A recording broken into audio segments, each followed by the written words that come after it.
Hello everyone, welcome to precision English classes.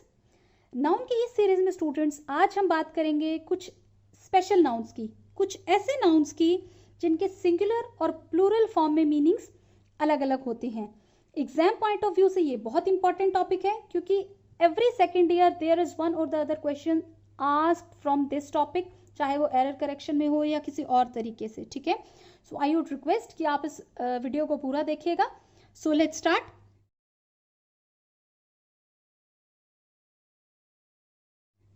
Nouns with different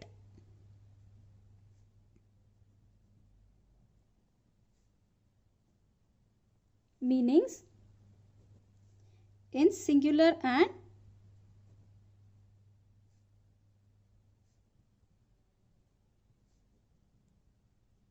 plural forms. Okay, तो पहला जो हम noun इस सीरीज में डिस्कस करेंगे वो है अल्फाबेट। अल्फाबेट जैसा कि हम बचपन से सुनते ही हैं, जैसे A B C capital alphabet या स्मॉल अल्फाबेट में लिखो, इसको कैपिटल अल्फाबेट्स में लिखो स्मॉल, इस तरीके से हम बहुत सारी बातें सुनते हैं। तो हम समझते हैं कि ए बी सी ये सब इंग्लिश के क्या है, अल्फाबेट्स हैं। But this is a wrong notion.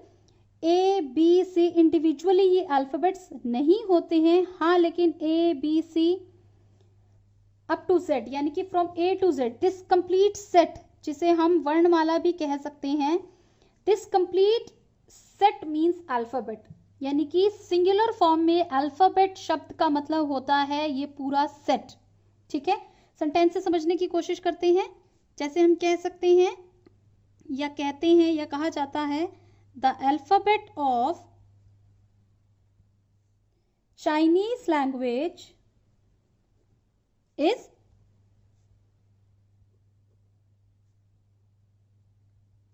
Difficult. ऐसा माना जाता है कि जो चीनी भाषा है वो सबसे मुश्किल है क्योंकि उसका जो अल्फाबेट है वो क्या है, जो उसकी जो पूरी वर्णमाला है वो एक, हर जो वर्ण है उसमें एवरी लेटर वो अपने आप में एक पिक्चर है। ठीक है, पिक्टोरियल अल्फाबेट है उसका।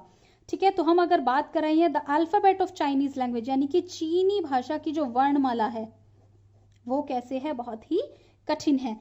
लेकिन बात अगर हम करें अल्फाबेट्स की, इसी के प्लूरल फॉर्म की, तो अल्फाबेट्स का मतलब होता है भाषाएं। ओके, जैसे हम कह सकते हैं India is a land of many alphabets, माने हमारा जो देश है भारत वो बहुत सारी भाषाओं का देश है। ठीक है, और अल्फाबेट का सिंगुलर फॉर्म में क्या मतलब हुआ, वर्णमाला।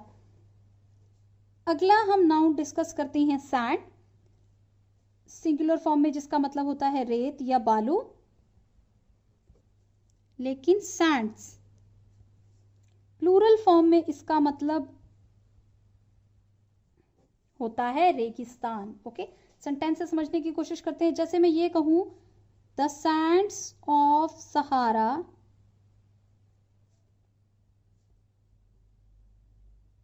Are beautiful. ठीक है, या many movies are shot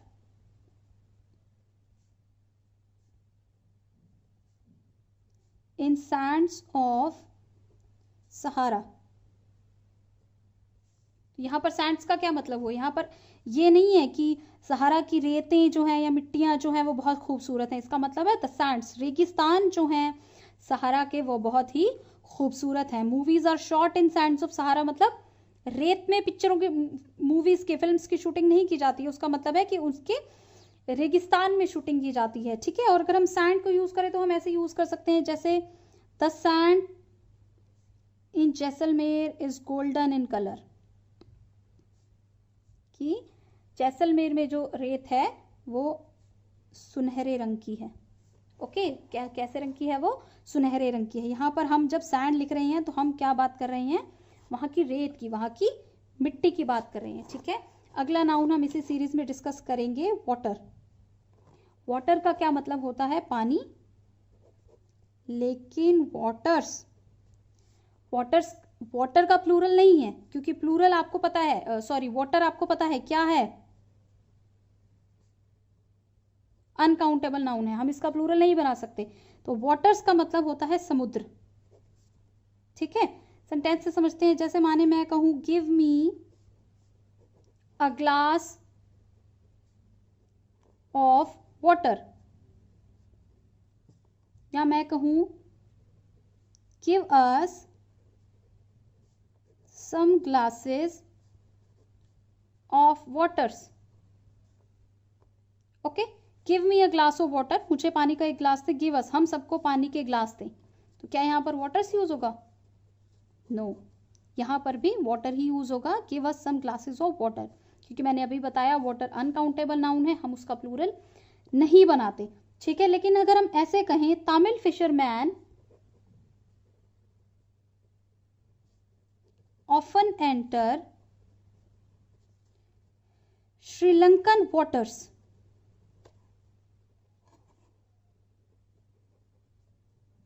while fishing, यहां पर जो वाटर्स है उसका क्या मतलब है? समुद्र की, यानी कि जो तमिलनाडु के जो मछुआरे हैं वो कई बार मछलियां पकड़ते पकड़ते श्रीलंका के समुद्र में प्रवेश कर जाते हैं। ठीक है, तो आई होप आपको समझ आ गया कि सिंगुलर फॉर्म में वाटर का मतलब है पानी, लेकिन प्लूरल फॉर्म में जब हम ले रहे हैं, हम कह रहे हैं वाटर्स, तो उसका मतलब क्या होता है? समुद्र होता है। ठीक है, वाटर से रिलेटेड ही हम अगला नाउन डिस्कस करते हैं, एयर। एयर हम सबको पता है हवा, a mixture of gases, a mixture of gases। ठीक है, air is very pure these days। Curfew है, सब बंद है, लॉकडाउन है, तो हवा कैसी है? बहुत प्योर है। हम ऐसे नहीं कहते airs are very pure these days, ये गलत है। लेकिन अगर हम कहें एयर्स, तो एयर्स का मतलब होता है a false way of behaviour, false way of behaving, यानी कि मनुष्य का बनावटी व्यवहार, प्राउड। ठीक है, ठीक है, जैसे कुछ नया नया अचीव कर लिया किसी ने, तो बहुत हम कह भी देते हैं कि आजकल तो बंदा वही हवा में है। ठीक है, तो आप उसी से इसको याद रख सकते हैं, उसी से इसको रिलेट कर सकते हैं। जैसे हम कहेंगे कि ही is putting on air, he is putting on airs after buying a car, he is putting on airs after buying a car। ठीक है, या हम अगर कहें कि she is very humble,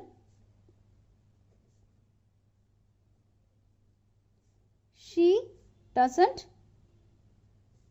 put on airs, कि वो बहुत ही विनम्र हैं, वो बनावटी व्यवहार नहीं करती हैं। ठीक है, तो एयर्स हम यहाँ पर यूज कर रहे हैं, जो एयर का प्लूरल फॉर्म है, लेकिन इसका मतलब यहाँ पर क्या निकल के आ रहा है? He is putting on airs after buying a car, कि कार खरीदने के बाद तो भाई हवा में चल रहा है। ठीक है, रिलेटेबल है, याद रखना इजी होगा आपके लिए। अगला नाउन हम लेते हैं आयरन, लोहा, जो एक मेटल है।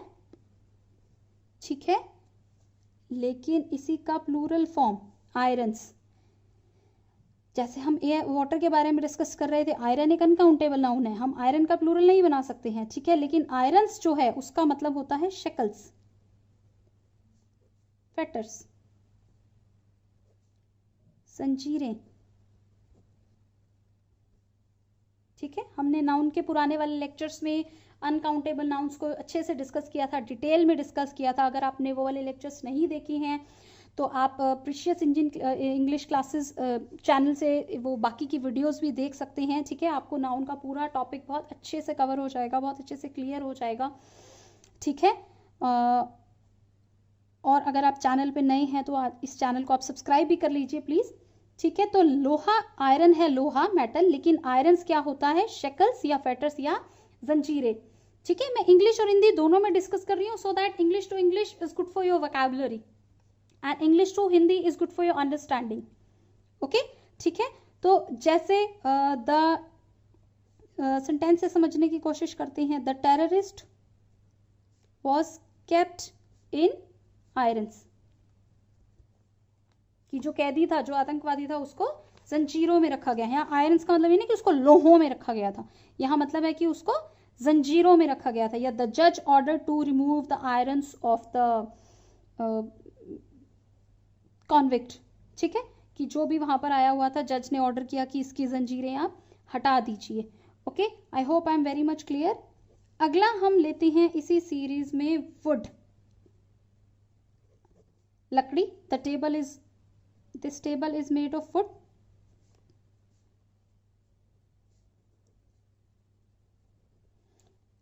वुड्स प्लूरल फॉर्म, लकड़ियां नहीं, जंगल, फॉरेस्ट। प्लूरल फॉर्म में जब हम वुड को यूज करते हैं तो उसका मतलब होता है जंगल। ओके, जैसे सेंटेंस में हम अगर यूज करेंगे I saw a tiger in woods, कि मैंने जंगल में एक चीता देखा। Okay, I hope I am clear. Wood एक अनकाउंटेबल नाउन है, लकड़ी जिसका मतलब है the table is made of wood, लेकिन वुड्स जो इसका प्लूरल है उसका मतलब होता है जंगल। अगला नाउन हम इसी सीरीज में लेते हैं पेन। पेन, पेन का मतलब क्या होता है? दर्द, पीड़ा,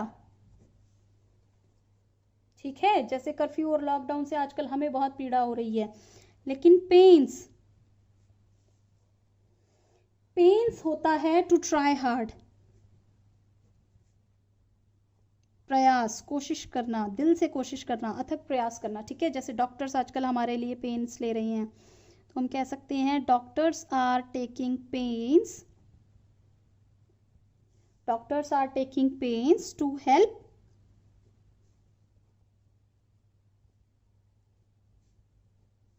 पेशेंट्स ऑफ कोविड-19, ठीक है। टेकिंग पेन्स, यहाँ पेन्स का मतलब है कि वो बहुत कोशिश कर रहे हैं, अथक प्रयास कर रहे हैं, they are trying very hard to help people. Okay, ठीक है। अगला नाउन हम लेंगे मैनर। मैनर का मतलब होता है स्टूडेंट्स तरीका, अ वे ऑफ डूइंग, किसी भी काम को करने का ढंग। जैसे she decorated the house in a beautiful manner, यानी कि उसने जो है वो घर को बहुत ही सुंदर तरीके से सजाया, ठीक है। लड़कियों की एस्थेटिक सेंस बहुत अच्छी होती है ना, ठीक है। लेकिन अगर हम इसका प्लूरल लें मैनर्स, तो मैनर्स का मतलब तरीके नहीं होता, मैनर्स का मतलब होता है बिहेवियर, व्यवहार।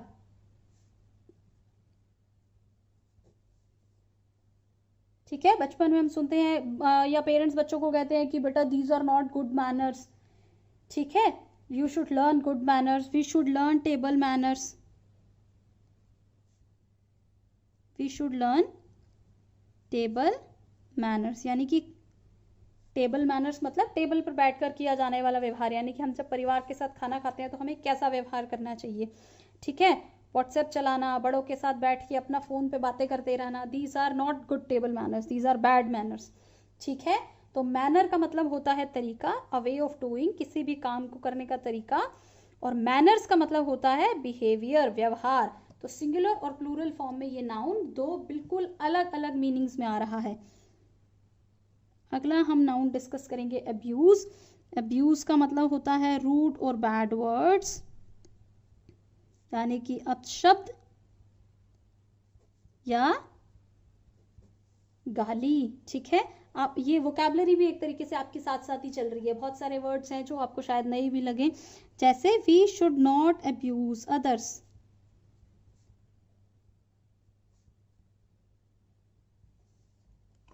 लेकिन इसी की जो प्लूरल फॉर्म है अब्यूजेस, अब्यूजेस का मतलब होता है कुरीतियां, यानी कि जो गलत प्रथाएं हैं, जो समाज में गलत चल रही हैं कस्टम्स, उन्हें हम कहते हैं कुरीतियां, अब्यूजेस, ठीक है। सेंटेंस से समझते हैं, जैसे हिस्ट्री में हम पढ़ते हैं द पंडित्स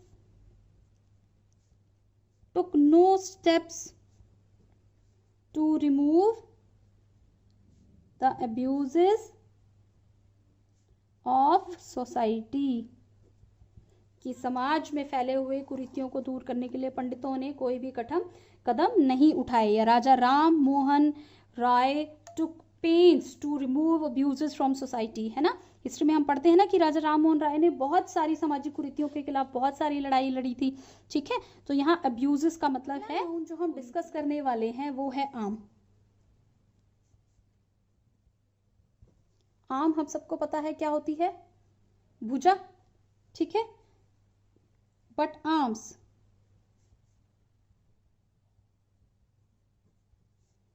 हथियार, आर्म्स क्या होते हैं, हथियार। The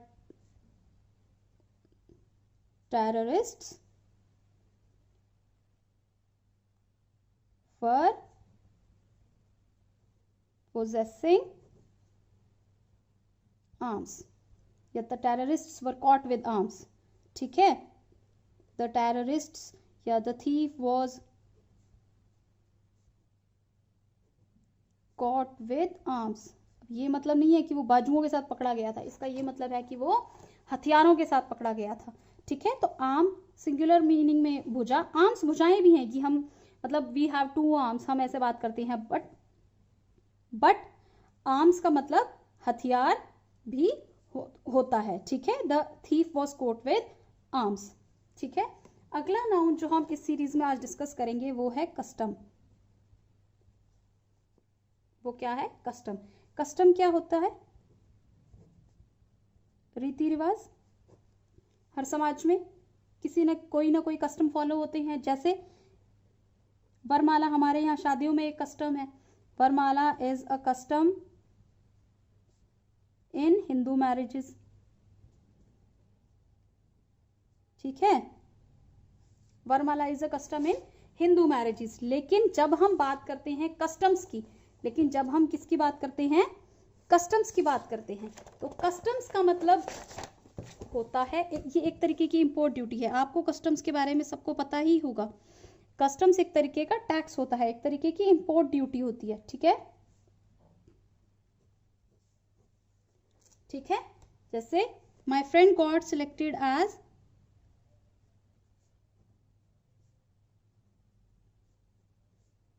customs inspector.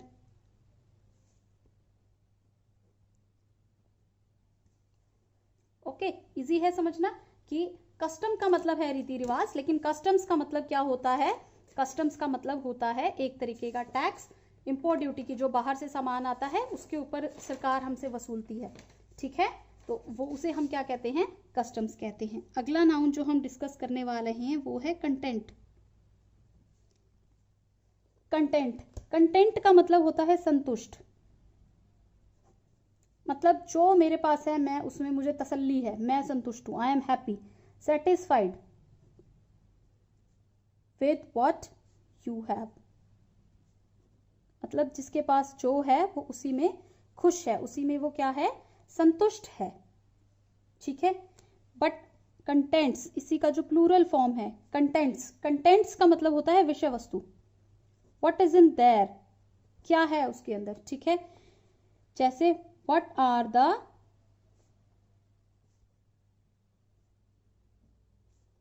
Contents of this letter, कि इस चिट्ठी में क्या लिखा हुआ है, किसके बारे में बात की हुई है, क्या किस चीज के बारे में डिस्कशन किया जा रहा है या कहा गया है। तो कंटेंट्स का मतलब क्या हो गया, विषय वस्तु।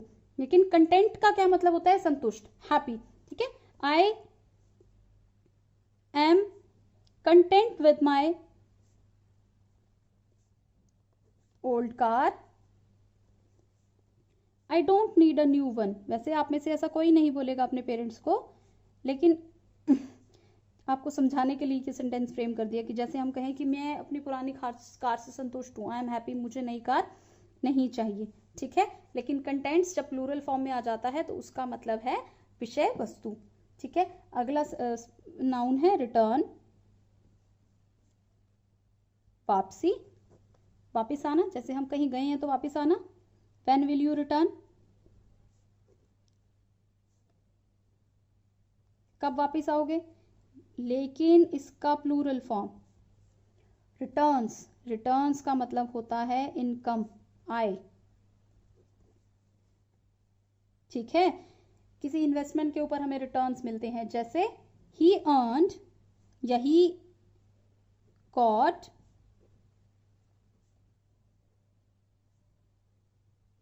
Good returns on investment in Reliance Jio, Mukesh Ambani ji की कंपनी में पैसा लगा के उसको इन्वेस्टमेंट लगा के उसको बहुत अच्छे रिटर्न्स मिले, माने उसको बहुत अच्छी इनकम हुई वहां पर इन्वेस्टमेंट करने से, ठीक है। लेकिन सिंगुलर फॉर्म में रिटर्न का क्या मतलब होता है? वापसी, जैसे कहीं जाके वापस आना। When did you return from Delhi, ठीक है, कोई जा रहा हो हम उससे पूछ ही लेते हैं अच्छा वापस कब आओगे, when will you return, okay. अगला नाउन हम डिस्कस करेंगे गोल्ड, सोना, this is also a metal, जैसे price of gold is increasing day by day. Nation wise lockdown है लेकिन फिर भी सोने के जो प्राइसेस हैं वो बढ़ रहे हैं, ठीक है। तो गोल्ड का मतलब क्या हुआ? सोना। लेकिन इसकी प्लूरल फॉर्म गोल्ड्स, गोल्ड्स का मतलब होता है ज्वेलरी, आभूषण, ठीक है। His wife is fond of precious गोल्ड्स,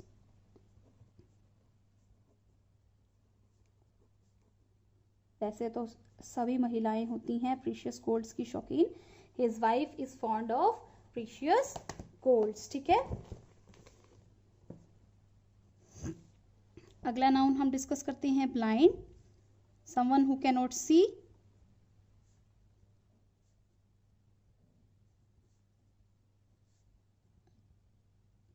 अंधा या दृष्टिहीन आप कहें, ठीक है। The music teacher was blind.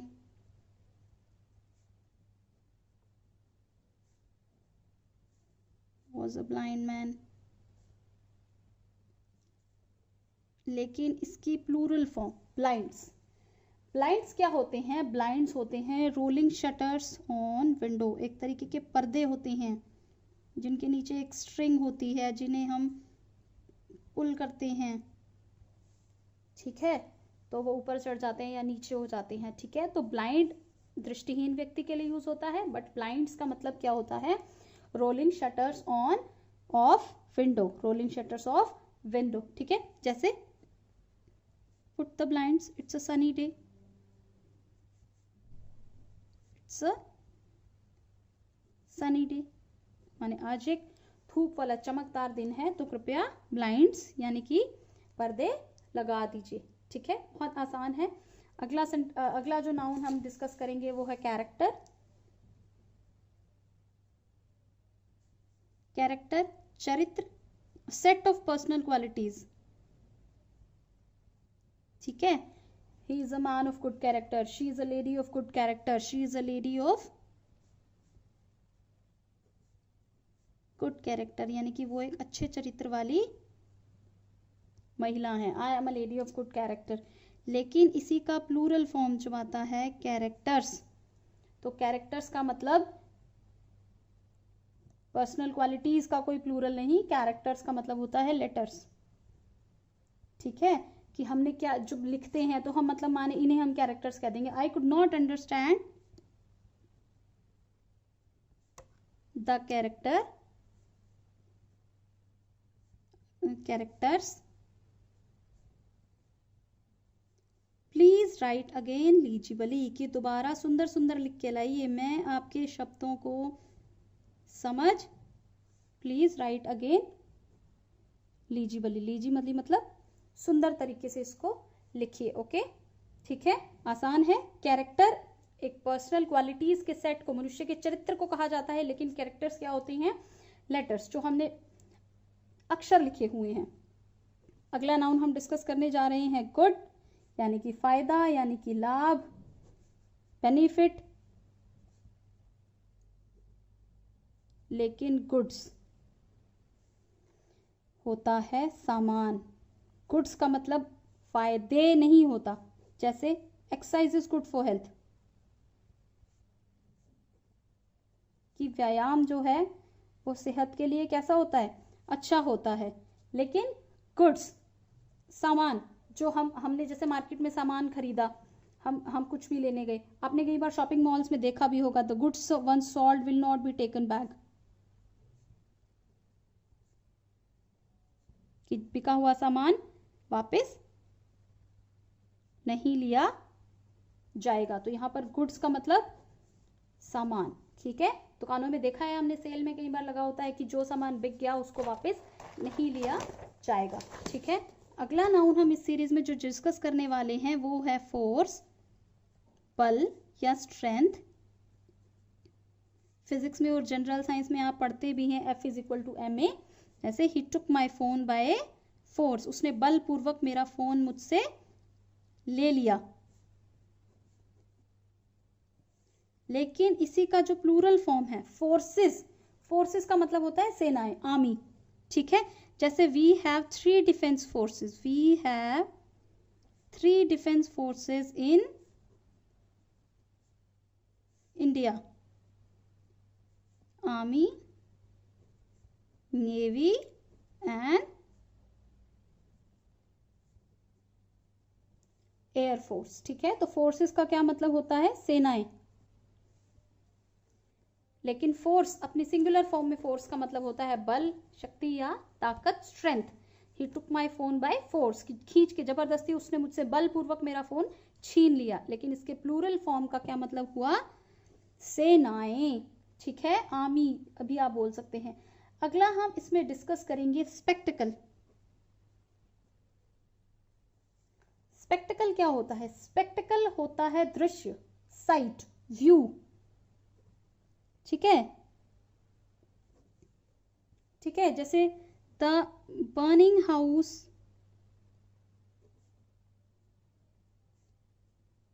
Was a horrible spectacled, कि जलते हुए घर का जो दृश्य था वो बहुत ही कैसा था, भयावह था, बहुत ही भयानक था, हॉरिबल, डरावना था। लेकिन स्पेक्टिकल्स, स्पेक्टिकल्स आई ग्लासेस, चश्मे। ठीक है, चश्मा, ठीक है। तो स्पेक्टिकल का सिंगुलर फॉर्म में मतलब हुआ दृश्य या व्यू या साइट, लेकिन इसी की प्लूरल फॉर्म का मतलब बिल्कुल अलग है, जो है चश्मे। जैसे where are my spectacles. Okay, अगला जो हम इसमें नाउन डिस्कस करने वाले हैं वो आज का हमारा लास्ट पे डिस्कशन होगा। इसके बाद नाउन का टॉपिक भी हमारा ऑलमोस्ट कवर हो गया है स्टूडेंट्स। अगर आपने बाकी की वीडियोस नहीं देखी हैं तो आप उनको फिर से एक बार देख लीजिए, और अगर आप इस वीडियो को पहली बार देख रहे हैं तो चैनल को प्लीज़ सब्सक्राइब भी कर लीजिएगा। ठीक है, लास्ट जो हम नाउन डिस्कस करेंगे आज के टॉपिक में वो है रिगार्ड। रिगार्ड का मतलब होता है रिस्पेक्ट, आदर, सम्मान। ही हैज, वाक्य से समझते हैं, he has great regard for his grandmother. ठीक है, जैसे उस अपनी दादी जी के लिए वो बहुत सम्मान की भावना रखता है, बहुत उनकी इज्जत करता है, बहुत रिस्पेक्ट करता है उनको। लेकिन इसी का प्लूरल फॉर्म रिगार्ड्स, रिगार्ड्स का मतलब होता है शुभकामनाएं। ठीक है, सेंटेंस कैसे बना सकते हैं हम इसका, बना सकते हैं give my regards to your parents.